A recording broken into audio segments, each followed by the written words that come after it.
This casual summer fling has the potential to burn the whole city down and leave a path of smoking ruins in its wake.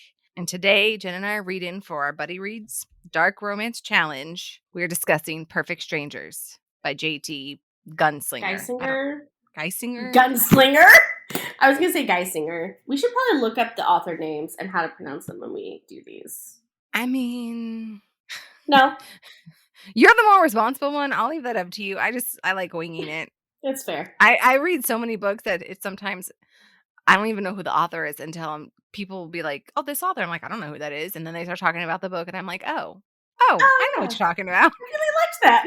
That's funny. I feel like it's almost, it's compared to like when people watch movies, they don't know who the director or producers are. Right? Like that's a you good just point. know. Yeah.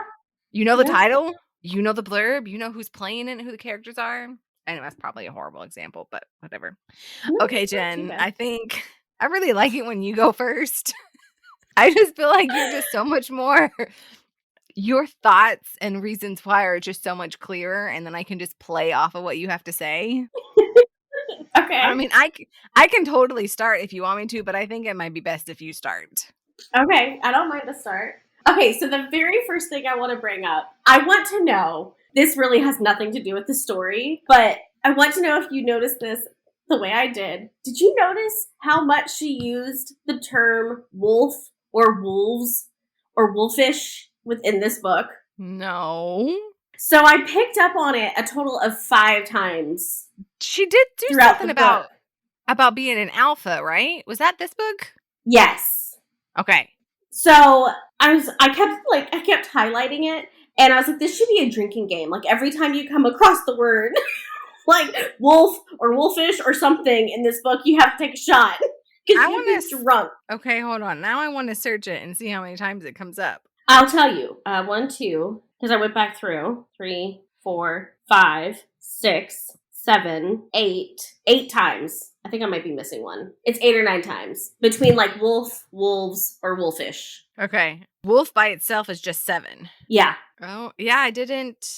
That's really weird. Normally, okay. Yeah, I got nothing. I normally pick up on that sort of thing. I didn't this time. I don't know why I did, but I made a note. Like, my initial note was wolf. What is it with this woman and wolves? That's on page 106. And then page 149. Oh, look, another wolf. And then page 217. I need to turn this into a drinking game. Page 234. Page 234. Drink. Page 259. Drink.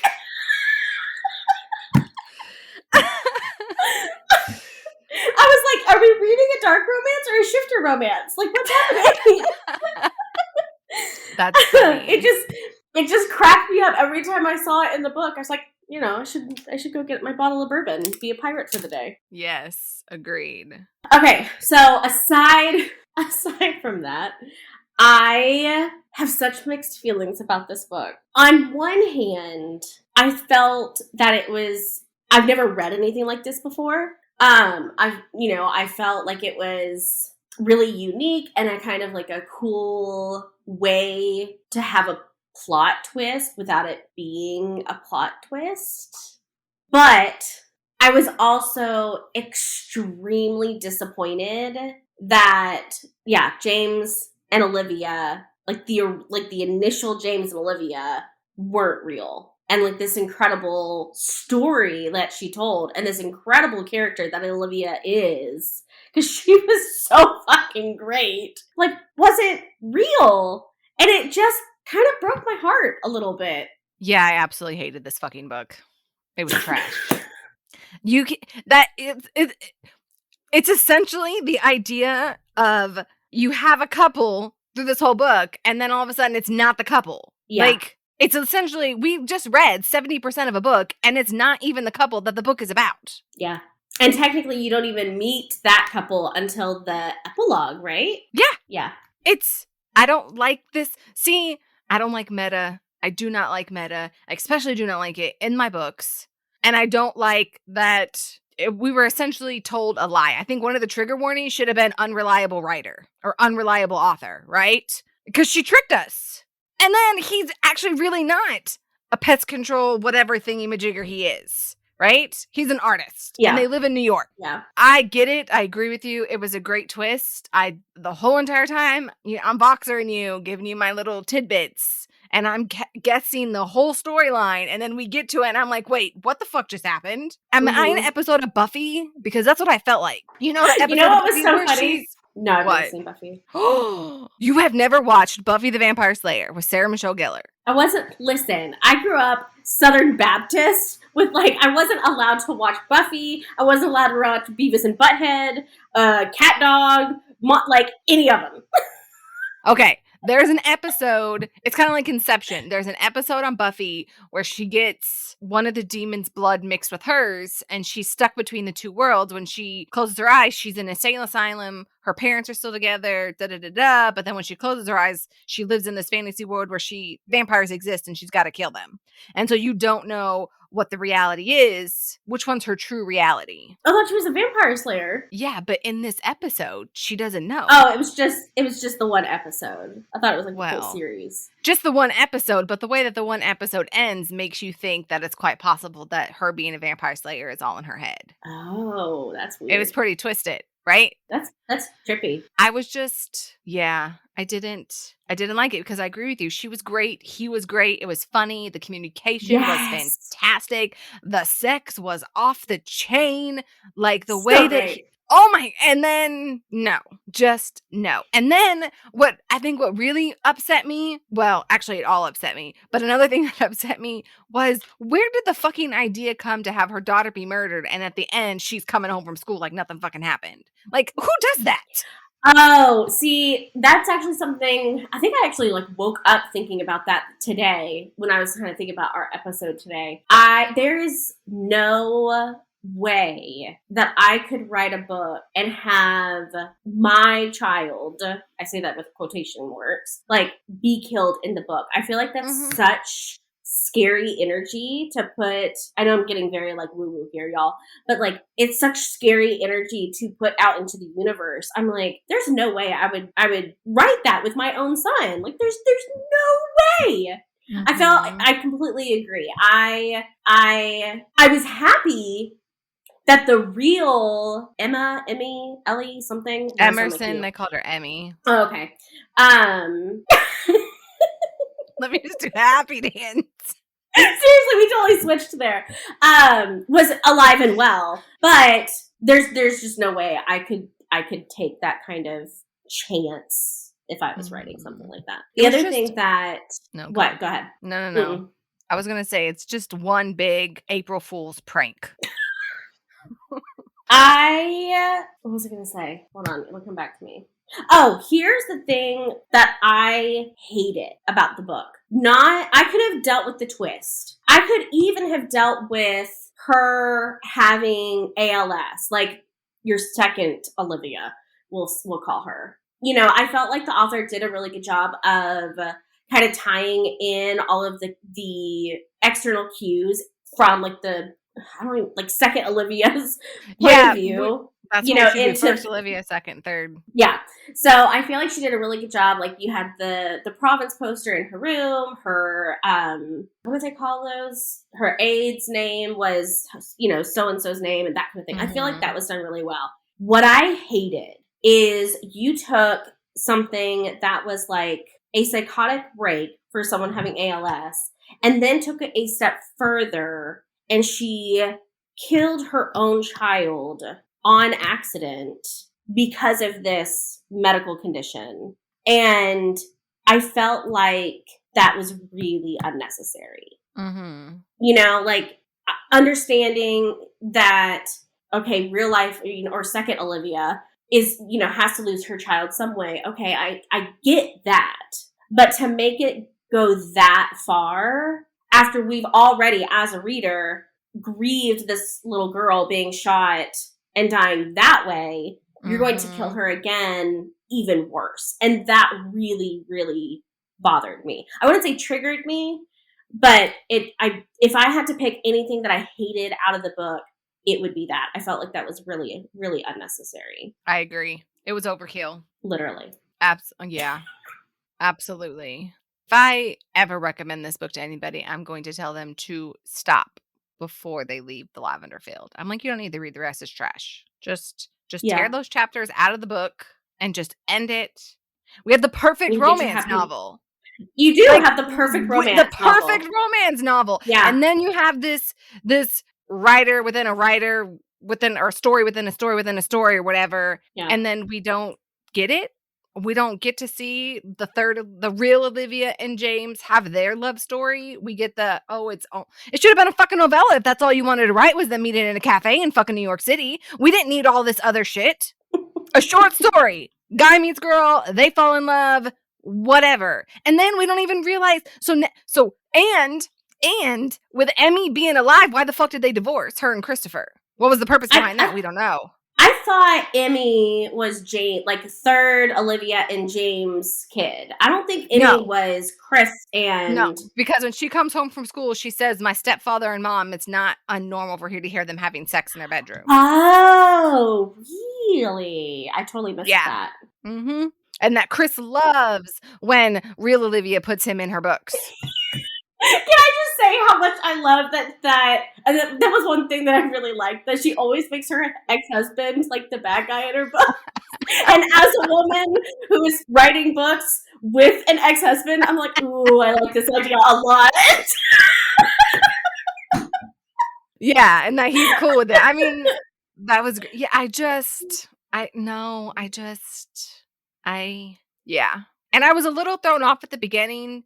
And I think we talked about this a little bit, that I didn't know who the perspective was. Was it a guy or a girl? Yes. Like, it took a minute to figure out who. Oh, okay, it's a female. And then come to find out she's the writer, which is one of my least favorite tropes. At least she wasn't a romance. Well, no, I guess she is a fucking romance writer. See, this is why I don't like authors being in the book. Really. I know. Before the ending, I loved how she did it. We didn't spend chapters upon chapters of her trying to figure out how to fucking write a romance novel and comparing it to her. And you know what else I was really upset? I'm upset about a lot of things with this book, if y'all can't tell. I was really upset that he asked her to write down how she felt. And I thought the story was going to be her love letter to him. But it just felt like that piece was unsatisfactory to me, because we didn't get that because it wasn't fucking real. Everything we talk about doesn't matter because it wasn't fucking real. Trash. Yeah. I mean, you're not wrong. No, absolutely not. Isn't there another book by her that everybody raves about? PenPal? I don't know. I never read it. I never read anything by her before. I'm assuming it's a chick. We assume JT's a chick, right? If you're not, we apologize. No, I'm pretty sure. Great, now I have to know. Right? I did add PenPal. I did add PenPal to my list. I'm trying to pull up Goodreads to see what I know. I think she has another one. JT's a woman. Okay. I want to know what made her decide to write this. I don't know. I was excited to read it because, one, I've seen it all over the place on one of the Facebook groups you and I are in, and everyone was raving about it. And I didn't hate the book in its entirety. I feel like the first 70% of it was just so phenomenally written and done, and the humor was great, the banter was great, like you said, the sex was great. But because of the twist, I would have been fine with the twist if it hadn't gone as far as it did with the little girl. I would have been fine with the entire thing, I think, if that wasn't a factor. But because it was, by the end of the book, I was like, okay, well, don't know that I would recommend it. And now I would be terrified to read anything by her. I'm going to have to read like the last 5 chapters to make sure that it ain't no fucking meta book. I put PenPal on my list because that's another one I've seen a lot of people talk about. The premise looks really interesting. Have you looked at that one? Nope. I will let you read it and then you let me know, because I trust your opinion on whether or not I should waste my time with it. That is one thing I'm loving about this buddy read series. I feel like you and I are getting a very good handle on like what the other person enjoys, because oh my gosh, I don't think I sent it to you. I recorded a Voxer on my own Voxer in my notes. That's like I was predicting how much you would hate this book. I'll just send that to you later. I love that so much, Jen. I was like, you're going to hate this book, just so you know. I fucking hated it. It was terrible. I it was knew so as soon as we terrible. got to the twist, I was like, oh God, Mistie's going to be so mad about this. Yeah. It was, there's just, and my problem with, okay, it's not a problem. Like you said, the writing was phenomenal, and she had this Yeah. ebb and flow of a story that gave nothing away. Not ever Yeah. once in my brain did I think that this wasn't real or this wasn't Yeah. happening. Like, not once. Yep. Not once, until it's all like, wait, why is she in a wheelchair? Wait, she's in a psych. Wait, what? And then he's Yeah. not even real? No. Yeah. No. I completely agree.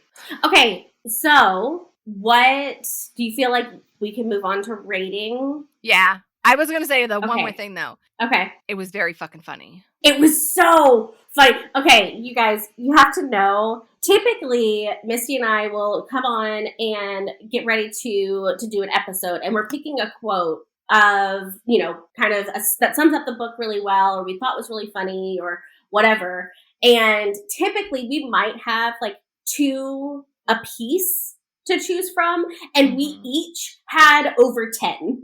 Yep. Like, we had to go back and forth and kind of figure out what quote to use, because there were so many good quotes. Oh, mention, okay, that was one quote that we didn't put at the beginning, but I want you to say it now, the bourbon one. Okay. Let me pull that up real quick. It is like my second favorite one in the whole book. Yes. My first one is still the lying down exercise. Yes. Yes. I'm so putting that on a shirt. I swear I am. Okay, let's see. Drinking bourbon during the day doesn't make you an alcoholic. It makes you a pirate.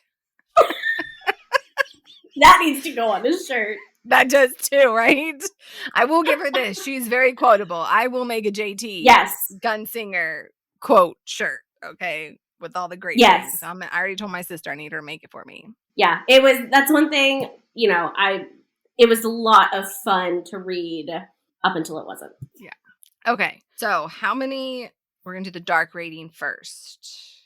I'm going to say like a 2 or a 3. Oh gosh, I was thinking like a 1. I was thinking 1. Well, yeah, because page. I guess the shootout. Yeah, that's and then true. bringing the head back, and then her killing her daughter. That's pretty violent and dark.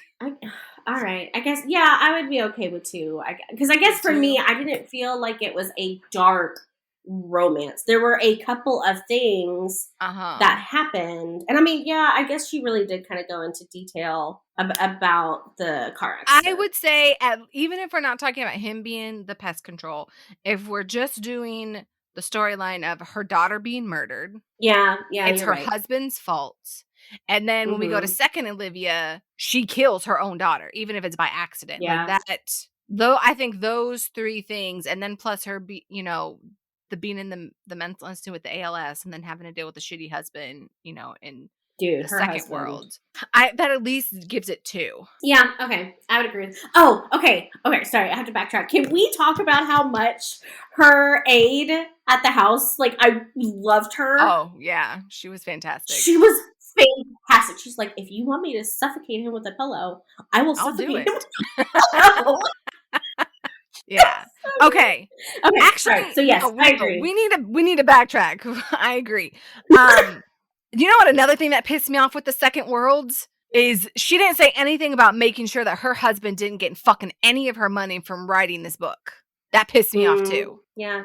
Because he's married to her. Unless she did something in her contract, he's gonna fucking get everything when she dies. Yeah. While he's over here. Oof. Yeah. Fucking the receptionist. Yeah. Okay. So spicy. I would say a 5. That couch scene, like... The couch scene is so hot. Just the chemistry, how she wrote the chemistry on the page, like, I could feel it. Yeah. Yeah, you're not... If not a 5, then at least a 4. Yeah, I would say 4. A 4? Okay. Because I feel like I kind of go back to how we've rated other things, other books, other scenes, and like there was some like kinky elements, but it wasn't like very kinky in and of itself. And I feel like 5 is like, it's hot, it's detailed, and it's pretty kinky. Some of those It things was not nearly as kinky as The Ritual. That's where, like... If I was choosing between this and The Ritual, I would say this one is hotter than The Ritual. Oh, I agree. Because Okay. The Ritual becomes redundant. But The Ritual still has way more kink than... That is true. That is true. Perfect Strangers. That couch... The couch scene was so hot. That, like, set it for me. That scene. Yeah. Like, it totally did. But I'll agree with you on 4. I'll agree with you on 4. Even though it was intense and not as kinky, I'll give you 4. Okay. Okay. Now, the overall rating. Do you want me to go or you? Yeah, you go first, because... I would give it 5 stars. What? Yeah. I fucking hated this book, but I never fucking saw that ending coming, okay? If you can trick me and be that fucking good at it and surprise me, I will give you the kudos that you want, but I still fucking hate it and it's trash. I'm shocked. If you think about it, if we didn't have that plot twist, I would still give it a 5, right? Or at least a 4. Because it was so good. But the fact that she tricked me, even if I hate it, for my own personal reasons and opinions, I fucking hated it. She did an amazing job. Not only did she trick us once, she tricked us twice. Yeah. Twicey. Yeah, you're not wrong. Wow. So I would give it 5 stars. But in my review, I will explicitly say I fucking hated this shit and it's trash and don't read past this chapter. But I will still give her the points that she deserves, okay? For writing the trash that it is. Wow. I'm shocked. Yeah.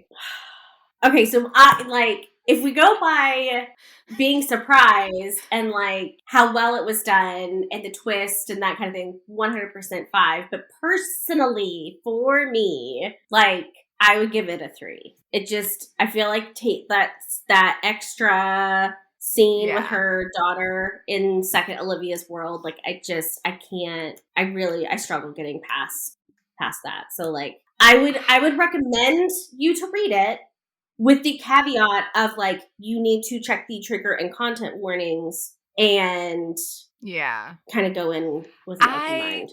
Because I don't remember the content warnings on this either. I don't think there were any listed. I think you're right. I don't think there were. I'm gonna stick with my 5 because on my rating scale, a 5 is it shocked me and I was fucking shocked. Yeah, you're totally right. But if we're talking about my enjoyment of it, I'm giving it a fucking 1 because of that shock. Okay. That's what I was expecting. I'm sitting here like, what? 5 stars? When I write my review, I'm going to do 5/1. Okay. Here's my 5-star review. Here's my 1-star review. My 1-star review is it's trash and don't read this past this chapter. Yeah. The writing was great. You know, she did the twist really well. Like I said, I really like how she pulled all of like the real life second Olivia, perspective on things and created the first world based off of those things. And I loved the conversation with third Olivia and Estelle. I thought that was a great conversation. It was just, Yeah. I'll give it to you, JT. You got us. You stumped us. Yeah, 100%. But I'm not reading you again until somebody else vouches for your next book. I ain't doing it.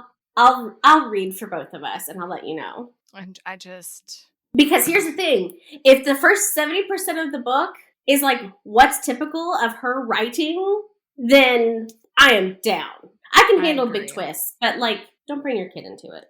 I just feel like it. Well, I know we already said it. It just erases the whole story. It's like it never happened. And James was just so hot. Oh my God. Absolutely. For a pest control exterminator. It's so great. It's so great. I don't think I've ever read a book that had this much of a big shock at the end. Yeah. I can't think of one. I've had books that surprised me. Right. Right? I was like, oh, okay, I didn't catch that. That's who the killer is, not this person, or, that's who the villain is, or like whatever it is. But like, completely threw me out of the world. Yeah. Into a sunset world, right? And then threw me out of that one too. Like, you're not fucking welcome in either one of these. Be gone.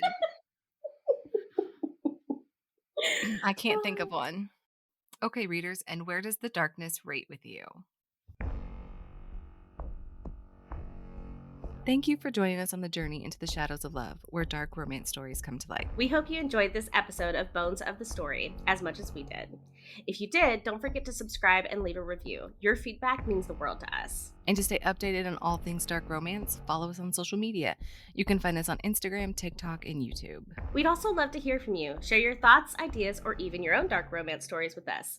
Drop us a line at bonesofthestory@gmail.com. Remember, our next tantalizing episode is just around the corner, so keep your hearts open and your senses sharp. Until then, embrace the darkness and let the stories continue to stir your deepest desires. This is Misty And Jenn, signing off from Bones of the Story.